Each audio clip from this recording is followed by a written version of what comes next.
ओम शांति। कल हमने आत्मा की वास्तविकता के बारे में समझा था। आज हम देखते हैं पिता परमात्मा की वास्तविकता क्या है, क्योंकि योग माना ही संबंध, जोड़ या मिलन। जिस तरह वियोग माना अलग हो जाना, तो योग माना संबंध जोड़ना।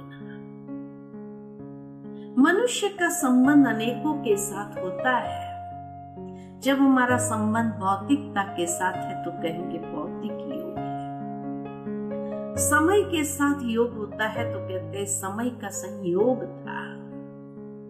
व्यक्ति की मदद प्राप्त हो जाती तो कहते हैं ये व्यक्ति का सहयोग था। लेकिन राजयोग सर्वश्रेष्ठ संबंध है आत्मा का पिता परमात्मा के साथ।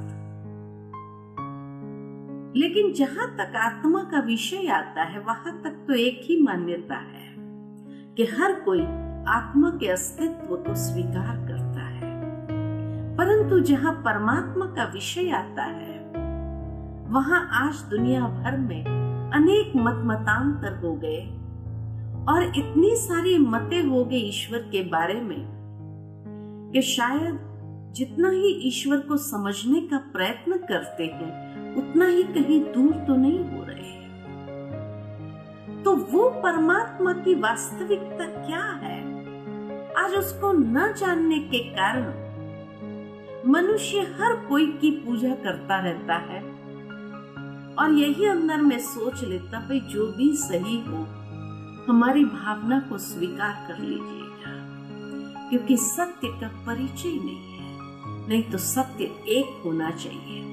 10 बातें हमारे सामने हो और हर कोई सत्य हो, ये तो हो नहीं सकता है। तो ईश्वर को जब कहा गया कि ईश्वर सत्य है, एक है, वो कौन है? आज इतनी सारी मतें हमारे सामने हो गई है। कोई कहता है प्रकृति परमेश्वर है, कोई कहता है आत्मा ही परमात्मा है, कोई कहता है ब्रह्म ईश्वर है, कोई कहता है कण कण में व्यापक है, कोई कहता है निराकार है, कोई कहता है साकार है और कोई कहता है ही नहीं। तो सत्य क्या? ये नहीं कि ब्रह्मा कुमारियों ने जो कहा क्या उसको मान लेना है, नहीं। आज हमें आपको मत नहीं देंगे ईश्वर के बारे में, लेकिन आज हम आपको एक कसौटी देंगे जिस पर आप अपनी मान्यता को कस कर देखो सत्य है, नहीं तो सत्य को प्राप्त करने का प्रयत्न करना। और ये कसौटी है 5 बातें कि ईश्वर उसको कहा जाता है। पहली बात, जो सर्वधर्म मान्य, जिसको सभी धर्म वाले ईश्वर के रूप में स्वीकार करे उसको कहेंगे सत्य। दूसरा, परमेश्वर उसको कहेंगे जो सर्वोच्च शक्ति, जिसके ऊपर कोई नहीं होना चाहिए। तीसरा, परमेश्वर उसको कहेंगे जो सर्वोपरि हो, अनेक चक्रों से जो ऊपर है। चौथा, परमेश्वर उसको कहेंगे जो पर होते हुए भी सर्वज्ञ है, ज्ञाता है। और 5वां, परमेश्वर उसको कहेंगे जो सर्व गुणों में अनंत हो। अब ये 5 बातें किसके साथ लगती है?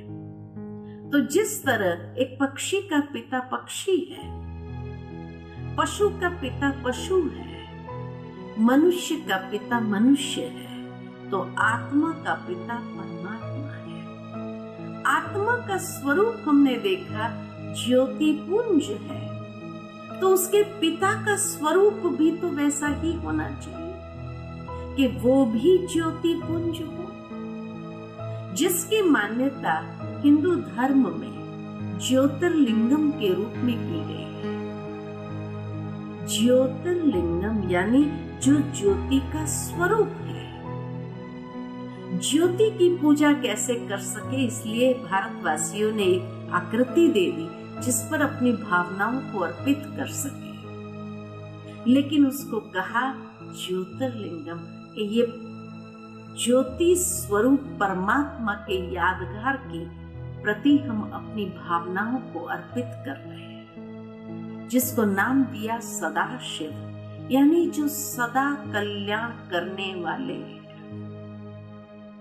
भारत में इसीलिए 12 ज्योतिर्लिंगम आज भी महान तीर्थ स्थान हो गए हैं। हर मंदिर के नाम या नाथ या ईश्वर में पूरे होते हैं, क्योंकि वो सर्व के नाथ और ईश्वर है।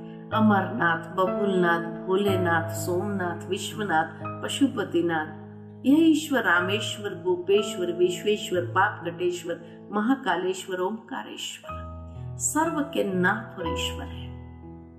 शिव का मंदिर जब बनता है और उसमें जब शिवलिंग की प्राण प्रतिष्ठा करनी होती है, तो उसको द्वार से नहीं लाया जाता है। हमेशा ऊपर का गुंबज नहीं लगाया जाता, ऊपर से उतारा जाता है। अर्थात ये स्पष्ट है कि परमात्मा एक ही है जो अवतरित होते हैं। इसीलिए ऊपर से शिवलिंग को उतारा जाता है और उसकी प्राण प्रतिष्ठा की जाती है। ये तो हुई भारत वालों की बात। भारत से बाहर जाते हैं तो इस्लाम धर्म में भी कहा जाता है नूरे इलाही, यानी अल्लाह नूर है। अल्लाह नूर है, अर्थात नूर यानी प्रकाश, ज्योति, तेज। जिसको हमने ज्योतिर्लिंगम कहा, उन्होंने नूर कहा, बात तो एक ही हो गई। तो क्रिश्चियन धर्म में कहा गॉड इज लाइट, हमने ज्योति कहा, मुसलमानों ने नूर कहा, तो क्रिश्चियनों ने लाइट कहा, बात तो एक ही हो गई। तो सिख धर्म में कहा एक ओमकार, निराकार निर्वैर सतनाम। तो जैन धर्म में कहा सिद्ध शिलापति, यानी जो सर्वश्रेष्ठ है। 24 तीर्थंकरों ने भी जिसका ध्यान किया, उस निराकार स्वरूप का सिद्ध शिलापति। तो महात्मा बुद्ध ने भी जिसका ध्यान किया और उसको कहा चिंकुन से की, यानी जो शांति का दाता है। निराकार शिवलिंग की तरह का स्वरूप होता है, जिसके ऊपर वो अपना ध्यान करते हैं, मेडिटेशन करते हैं।